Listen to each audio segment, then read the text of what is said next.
Zoology കഴിഞ്ഞ് നിൽക്കുന്നവർക്ക് best ഓപ്ഷനാണ് മെഡിക്കൽ കോഡിംഗ്. കാരണം നമ്മൾ PGക്ക് പോയാലും 2 ഇയർ വീണ്ടും ഗ്യാപ്പ് വരും. അതിനുശേഷം നമ്മൾ പിന്നെ PhD ചെയ്യാനായാലും വീണ്ടും ഗ്യാപ്പ് വന്നുകൊണ്ടിരിക്കുകയാണ് ഇയർ. അതിന് മുന്നേ പെട്ടെന്ന് ജോലി ലഭിക്കണമെങ്കിൽ മെഡിക്കൽ കോഡിംഗ് തന്നെയാണ് ബെസ്റ്റ് ഓപ്ഷൻ എന്നാണ് ഞാൻ പറയുന്നത്. ഞാൻ ദേവദത്ത്, BSc സുവോളജി ഗ്രാജുവേറ്റ് ആണ്. ഞാൻ കോഴിക്കോട് ആരോൺ അക്കാഡമിയിൽ നിന്നാണ് മെഡിക്കൽ കോഡിംഗ് കോഴ്സ് കംപ്ലീറ്റ് ചെയ്തത്. എൻ്റെ റിലേറ്റീവ് വഴിയാണ് ഞാൻ ആരോൺ അക്കാഡമി അറിയുന്നത്. എൻ്റെ റിലേറ്റീവ് ഇവിടെയാണ് പഠിച്ചത്. ആരോൺ അക്കാഡമിയിൽ നിന്ന് ടീച്ചേഴ്സും അതിൻ്റെ എക്സാം പ്രിപ്പറേഷനും എല്ലാം നല്ലതായിരുന്നു എന്ന് പറഞ്ഞു. അതുപോലെ തന്നെ എനിക്കും കുറേ ഡൗട്ടുകൾ ഉണ്ടായിരുന്നു എക്സാം പ്രിപ്പറേഷന്. ആദ്യത്തെ മോക്കൊന്നും ഞാൻ ആദ്യം പാസ്സായിട്ടില്ലായിരുന്നു. പിന്നെയും മാം അപ്പോഴപ്പോഴ ഏത് നേരം ചോദിച്ചാലും മാം പറഞ്ഞു തരും. അതിപ്പോൾ നൈറ്റ് ഡൗട്ട് ചോദിച്ചാലും വാട്സപ്പിലായാലും മാം കോഡൊക്കെ നമുക്ക് പറഞ്ഞു തരും. എൻ്റെ റിലേറ്റീവ് പറഞ്ഞാണ് ഞാൻ തിരുവനന്തപുരത്ത് നിന്ന് കോഴിക്കോട് വന്നെന്ന് പഠിച്ചത്. ഞാനും എൻ്റെ കൂട്ടുകാരനും കൂടെയാണ് വന്നത്. അവനും പ്ലേസ്ഡ് ആയിട്ടുണ്ട്. അവൻ കോയമ്പത്തൂർ പ്ലേസ്ഡ് ആയി. ഞാനിപ്പോൾ ചെന്നൈയിൽ പ്ലേസ്ഡ് ആയി.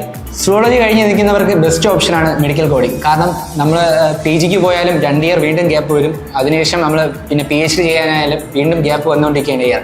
അതിന് മുന്നേ പെട്ടെന്ന് ജോലി ലഭിക്കണമെങ്കിൽ മെഡിക്കൽ കോഡിംഗ് തന്നെയാണ് ബെസ്റ്റ് ഓപ്ഷൻ എന്നാണ് ഞാൻ പറയുന്നത്. കാരണം ഞാൻ ഡിഗ്രി കഴിഞ്ഞു, 3 മാസത്തിനുള്ളിൽ തന്നെ എൻ്റെ കോഴ്സും കഴിഞ്ഞു. ഞാൻ ഇപ്പോൾ ചെന്നൈയിലോട്ട് പ്ലേസ്ഡ് ആയി. അതുകൊണ്ട് ബെസ്റ്റ് ഓപ്ഷനാണ് ഞാൻ പറയുന്നത്. സുവോളജി കഴിഞ്ഞ് നിൽക്കുന്നവർക്ക് മെഡിക്കൽ കോഡിംഗ്, അതും ആരോൺ അക്കാഡമിയാണ് ബെസ്റ്റ് ഓപ്ഷൻ. കേരളത്തിൽ തന്നെ നിങ്ങൾ ട്രൈ ചെയ്യുക.